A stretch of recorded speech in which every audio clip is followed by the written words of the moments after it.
Back with us on a brand new week. Well, no racing Monday, Tuesday. We are here on Monday though. We thought we'd get ahead of ourselves in terms of the Tuesday meeting for Hollywood Bets Durbanville, but that's been moved to Wednesday. So you're watching this on Wednesday. Thank you very much. Look out for the latest card changes and scratchings. They had quite a bit of rain that fell there, and that's the reason for them moving the meeting. Hopefully that's been sunshine and all that sort of stuff, and we look forward to a fair track on Wednesday. Well, we're starting with race 2, the Bipot. Let's get straight into that. It's over 1250 meters, and this is a maiden class field. Early Monday, in as far as the betting is concerned, and the whole day on Wednesday, I must tell you, the market recommends, and I'll ask Daryl if he agrees, for it to be quite an open and tough card the whole day. It's like 4-1 or 5-1 throughout the afternoon. And number 1 on the card for Candice Bass-Robinson, Aldo de Meo, Tanango's top of the boards at 4-1. Joint with number 9, Lindbergh for Justin Snaith. They're at 4-1, and Grant van Niekerk's riding that. And then you can start, odds as they do, you start writing up your own tickets just about. I mean, the whole day looks like this.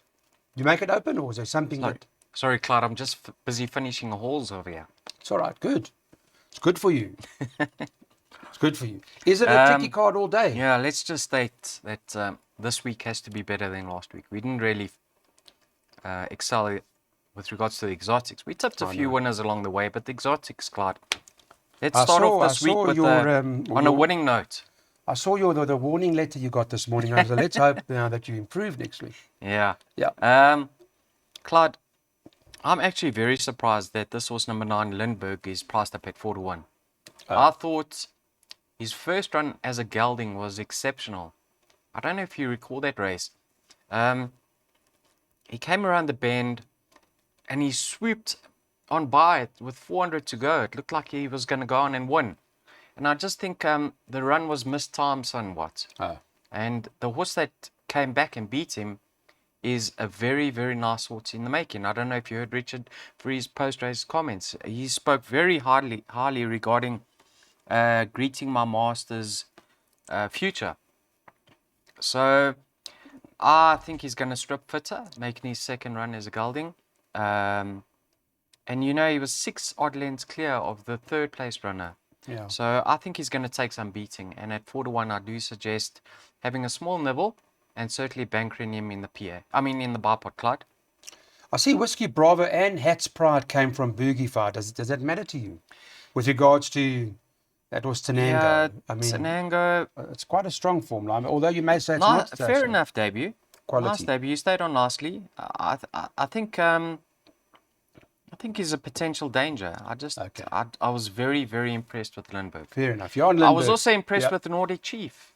That's another one that put up a promising debut. You're stable. Yep. Listen, there's horses over here that are going to win races. Okay. But I'm taking my chances. Lindbergh. Okay. Banker in the Bipot. Let's get that popular Bipot on now. Here we go. Here's Daryl Marie's Bipot. He goes banker the 9. And then we're covering after that. The rest of the day is difficult. So 1, 5, 6, 8 by 1, 2, 4 in the third leg. The next leg 1, 2, 7. The second last leg of the Bipot 3, 4, and 5. And the final leg, which makes up a spend of 432 Rand, is 2, 3, 4, and 8.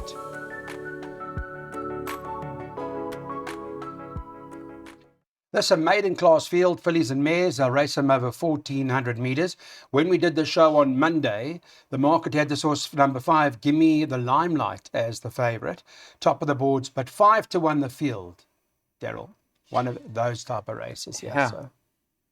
Clyde, originally I had like 8 horses in the Bipot, but it was just too costly. You can see it's already a 432 Rand perm. So I narrowed it down to 3 runners, numbers 1, 5, and 6, and I'm not totally convinced. 1, 5, 6, and 8. 4 runners. And I'm not totally convinced because there are others with chances. The likes of numbers 3, Time for Love, 4, Pinstripe, and 14, Fatal Gem. Starting with number 1, Glee Club. Poor debut. She was rested. And excuse me, you can see she obviously benefited from the rest. It was a lovely progress from run 1 to run 2. Got my doubts over that form line, but who says she isn't going to progress further? She is lightly raced and does have scope to do just that. So Ice Rain comes from there as well, doesn't it? The other That's one right. you like. Now, that's why I've added in number 8, Ice Rain, because if you go back and watch that replay, you'll be very impressed with her finishing efforts. She was staying on very starkly, and I think another 200 meters or so, she might have even reversed that form or reversed the finishing position with number 1. So that's the reason why I backed her up with number 1. So I have included numbers 1 and 8. And then number 5 and 6. Now you can see there's very little separating the two of them on the Summer Lily form. Give Me the Limelight, you can see she's obviously ready to go close. Her form states that. She's having her third run after a layoff, and she's well drawn, she's fit enough. And number 6, Red Rose of Lancaster. She's been staying on in both her efforts to date. If she doesn't find this trip on the sharp side, still on the sharp side for her, I expect her to go close. She could be one to follow in future when she goes a mile plus. May I ask you about Fatal Gem? Because that form line is just 4 direct winners. Clyde, this is the filly we touched on last time out. Last time? I don't know if you recall. I mean, the meeting was abandoned, wasn't it? Okay. Well, but why would she not make your top? I mean, she seems to be on the improve, and because she hasn't run since early June. Yeah, that form line's unbelievably She's got the strongest form line. There's been several winners from that form line, but drawn 14 out of 14, 3.5 month layoff. I just don't know where she is at right now. All right. Okay, well, it's not a strong field. Maybe it's worth considering, but Daryl's got some runners in here. So let's do a PA for you guys from Mr. Marie, and he's worked it out as follows. 1, 5, 6, and 8, by 1, 2, 4, by 1, 2, 7, by 3, 4, 5, by 2 and 3, by banker 4, that's King Regent, that's the only banker from a PA perspective, later on Wednesday, and 1 and 3 at the back.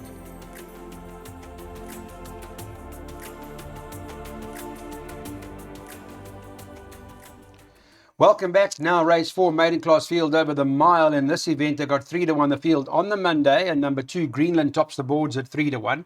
Second choice, number 5, Apache Chief, who's trading at 7-2, and number 1, Diamond Rock, who's at 4-1. They do bet 9-2 and better about the others. It is pick 6 opportunity. Did you work a pick 6 out?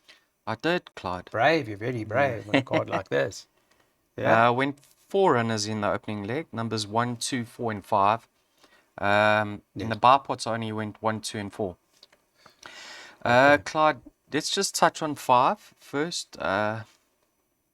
Apache Chief. Now on a line through Lexicon Point, there shouldn't be much separating himself and Greenland. Right. Notion. Last time out, I mean, he turned into the straight last. He had both numbers 1 and 2 ahead of him, Diamond Rock and Greenland. And he quickened on by. But in saying that, he has been very disappointing and costly to follow, and he's obviously a 5-year-old. So you'd expect the likes of numbers 1 and 2 to have more scope for improvement and potentially reverse that form. But I've got respect for Notion. I've included him. Diamond Rock from a 1 draw, Aldo getting down to 57 kgs. I think he's going to be closer to the pace. And number 2, Greenland. Justin's always held the son of Give Me the Green Light in high regard. He's having his third run after arrest. He's got the potential of reversing the form with Notion. So I've gone all of his numbers 1, 2, 3, 4, and 5. I'm actually quite convinced we'll get through this leg. Okay, quite confident. I want to ask you, did Aldo make the weight that you raised the other day? I think that meeting didn't go ahead. It also didn't go. So you'll see then on Wednesday whether or not. Okay, so Aldo 57 down to 57 to ride Diamond Rock, but it's a kind of race that needs horses. Daryl quite confident what he's displaying now is good enough. So let's have a look at that. It's a pick 6, and he's going 1, 2, 4, and 5. Hey, Daryl, that's right. Those 4 runners. That's correct. 4. You're confident enough we'll get through first leg. The rest, I see you got a couple of maybe number 9 if you're not convinced, Clyde, but I am. I think 1, 2, 4, and 5 will suffice. Happy with that, folks? 960 Rand.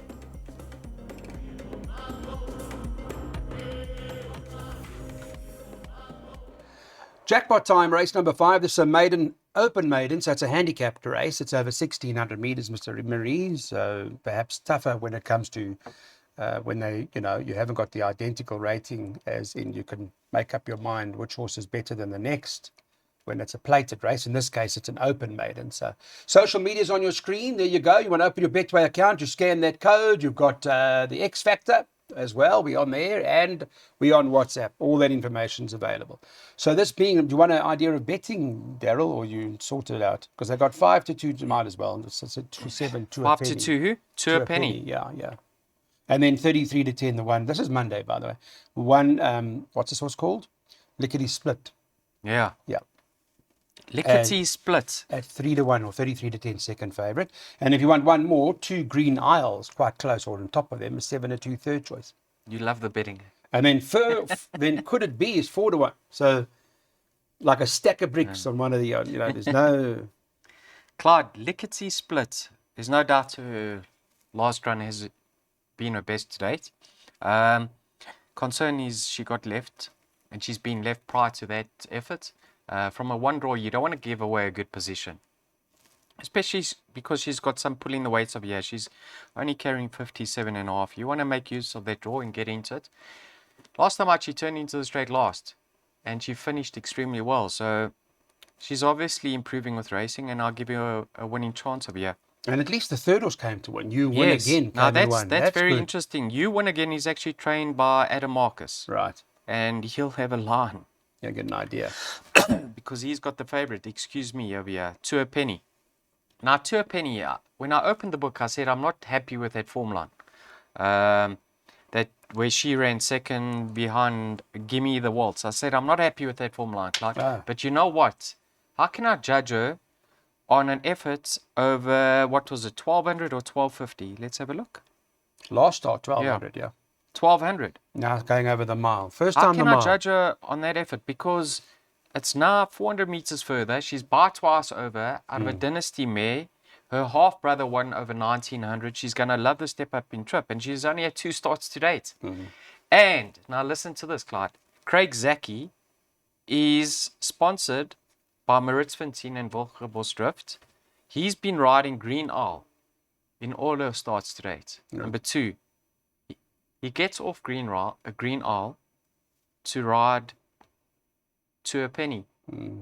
Very interesting. Yeah, that is very interesting. Now, Okay. Green Isle, last time out, she actually stayed on very nicely, which suggests she's going to appreciate the extra distance she gets. Richard Furry from a neat draw, an obvious inclusion. All of numbers 1, 2, and 7, Clyde. See, that form line not great, not yet anyway. Green Isle, it's been quite slow. Yeah, but there might be one To by come. now. Okay. Earlier on, Yeah. Okay. What are we doing? Jackpots. If you haven't already watched the podcast, here's the jackpot Daryl's worked out for you guys. 1, 2, and 7 in the first leg, by 3, 4, 5, 6, and 7, by 2, 3, 4, and 8, by 4 and 5.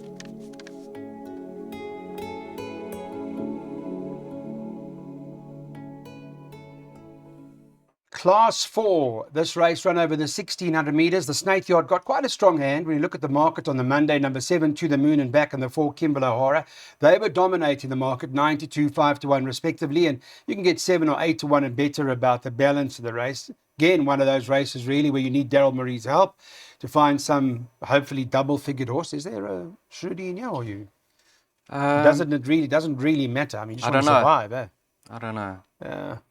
Clyde. Excuse me. Number 3, Lunch Money. Yep. I'm certain his dam, Peggy J, stayed all day. I'm sure she ran over I don't recall it. staying trips. Trained by Lucky Larkus. He's unexposed of this distance, and take note, he's been fitted with a set of blinkers. So I'm expecting major improvements. He just needs to settle in running with those blinkers, because I think he is going to appreciate the step up in trip. Number 4, Kimberley O'Hara. How many times have we been for him? He's just been very, very costly to follow. What's interesting here, Clyde, is Grant van Niekerk's been riding him in his last couple of starts, right? Yes. And he's obviously the stable jockey, and he's got off Kimberley O'Hara to ride To the Moon and Back, who's also a blinker strike. And he's been riding To the Moon and Back as well. I mean, he's been but on I both, think he had the choice of rides. I'm sure he did. Yeah. Rule of thumb. I've been very impressed with his 2 runs since returning from a rest. I thought his comeback effort was very promising. And last time out, he knuckled down well, and he won a very nice race. I actually think he's going to go on with it now. He's going to be my each way play in the race, but the race is very competitive, Clyde. I also give chances to the numbers 6 and 7. So I've gone 3, 4, 5, and 6, 3, 4, 5, 6, and 7. The 5 rule of thumb is my top pick. Yep. But I'm certainly not confident. Craig Bantam rode it last time, didn't he? Yeah. Rule of thumb. He gets on extremely well with him. Yes, and I think with only a 1 kg penalty, he's once again off a very competitive Well, he's mark. 8 to 1, Daryl, for you. That's a lot of value. Is it? Okay, Yes, good. a lot of value. That's on Monday, but with us being recording this on the Monday, there would be subject to change on a number of matters, particularly scratching, so keep your eyes open on that. Okay, we got another selection for you from Daryl. He's having a look in this race. He's going with exactas 3, 4, 5, 6, 7. Remember that he's floated horse, or floating horse, if you want to call it that, is number 5, rule of thumb.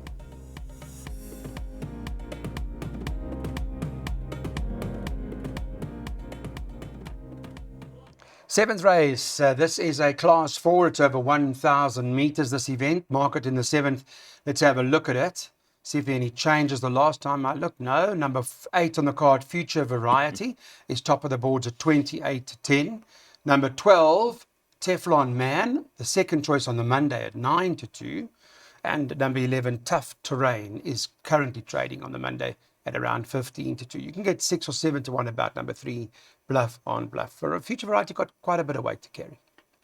Doing well. If he doesn't need it, will run well. Okay. Candace Bass Robinson's comment. Nice to hear. In the front of the book, Clyde. Rested and gelded. This horse came to the track with a huge reputation. Yes. I think he's got bigger fish to fry. And certainly not going to get at his own weight, carrying such a big weight from a tricky draw, making his comeback run. Won't be tuned up, but his class could pull him through. All right. Now, Clyde, I think I've got something up my sleeve here. Yes. Yes. Give me the price on number 2, please. 2. Yes. Number 2's all the way at the bottom of the boards. Final move. 25 to 1, number 2. Yes. Sure. How much is that a fixed place? 25 to 1, 5 to 1 a drum. Okay, have 3 fixed places. Get stuck into the place. The place, yeah, and wins. And wins. Oh, you Yes, like we both. can't let it run loose. Sure. Tell me why. Okay, sit back here. Sit back, I'm Clyde. sitting back. Let's go. You sit him forward. Sit back. He was as high as a 91. He's now down to a 64, Clyde. Put a line through his later starts. He tried to overcome a tricky draw. He got pushed out wide. Backing trip to 1,000 meters. 53 to shoulder from a good draw. And, excuse me, Clyde. Rock on Tommy is very pacey. So I'm hoping he can just get the perfect lead from Rock on Tommy. With that 53 kgs to shoulder, I'm hoping he's up on the pace. Clyde, he will run a much improved race. And I actually think off that rating, he's going to go close to winning. So I think he's overpriced. I think he represents a lot of value. And get stuck in. Okay. I think you'll get a run for your money. Very nice. Wait though, Clyde. We have to touch on one other. Okay. Bluff on Bluff. How much more do we need? You 25 to 1 shot. Bluff on Bluff is my second pick. Okay. He contested a race of 1,200 meters last time out. I think he's a 1,000-meter sort. Yes. His penultimate, he was drawn on the wrong side. So with Richard from a neat draw, I think he'll run into the money. But the value in the race currently, number 2, final move. Let's hope we can pull off somewhat of a coup, Clyde. Okay, very nice. That's I like when you talk dirty. That's the way. Pull off a coup. Okay, let's go. Number 2, final move. In this race, what have Daryl Marie put up for us so we can make a note? He's going second jackpots 2, 3, 4, and 8. Let's shout the 25 to 1 shot home. By 4 and 5, by 1 and 3, by 1, 2, 4, 6, 7, 8, 9.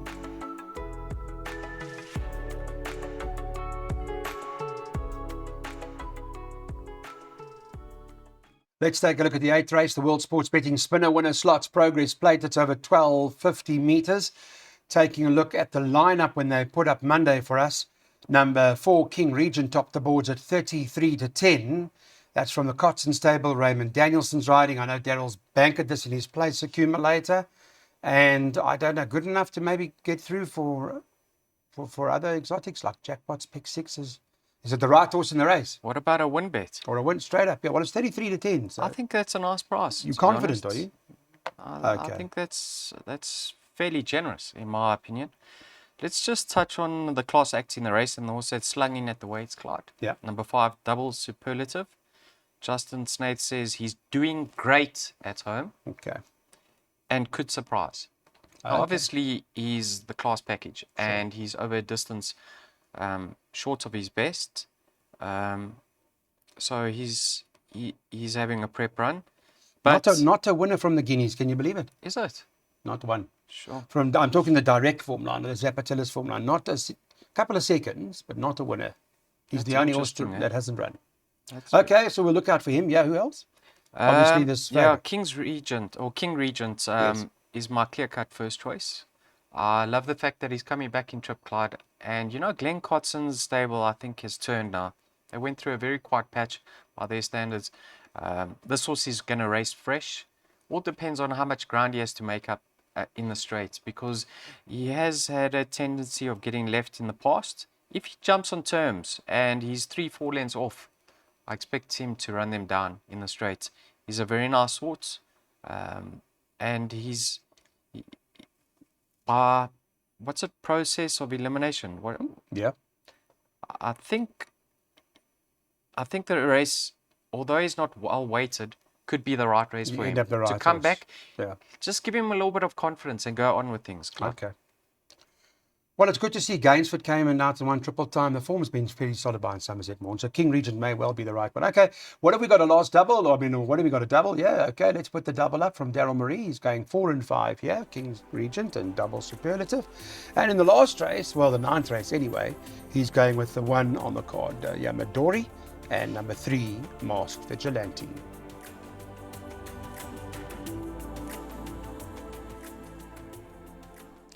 Let's get on to the 9th race. Latest in the market on the Monday, number 1, Yamadori was top of the boards. I don't know what it looks like now on this Wednesday when you're watching it, if you are watching it live or late or whatever it may be. 2 to 1.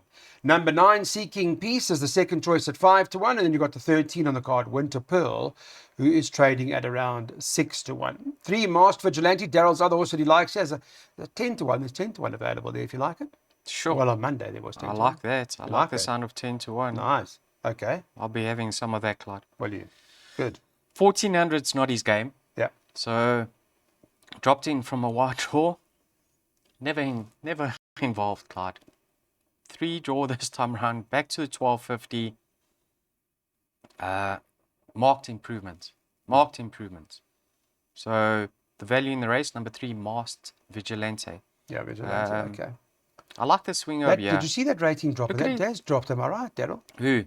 This handicap, Masked Vigilante, Yes, what come was right it, down. 80 or 90 or something. I see. What is it now, 70? Oh, what? No, Or it 60 was what? higher, but he picked up, what is it, a £2 70. penalty for his 3 runs back. Okay. But he's Clyde, competitive very now. competitive. Yeah.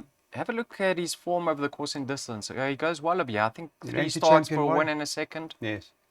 10 to 1 is a massive price. But Yamadori's only had 3 starts, of which all 3 seem fairly good. Yes, he's a very nice horse, Yamadori. Mm. You can't fault his post-maiden effort whatsoever. Right. I thought that was quite a nice race he contested. Far from disgraced. And look where he had to jump from on that occasion, 10 out of 13. Mm. So now he's got that bend experience. This time around from a 1 draw, I think he's a huge player over here. So 1 and 3, I've actually narrowed this race down to 2 runners. I think the value is certainly with the 3, Masked Vigilante, Okay. but healthy respect for the 1. Well, Sean Veal won't be riding Yamadori. It's Grant van Niekerk, who will now take the ride on that horse. And Masked Vigilante, Cabello Mazzaniani takes the ride, and he'll be riding that, not for the first time, but he hasn't ridden it for a while. Right, let's take a look. The 9th race on the card. He's got a swinger worked out for us, says Daryl, with the 1 and the 3. Trust it's been a good one this Wednesday. Thanks for watching Hollywood Bets at Durbanville. And we're back again to take you through the preview of the Thursday race meeting here in Gauteng.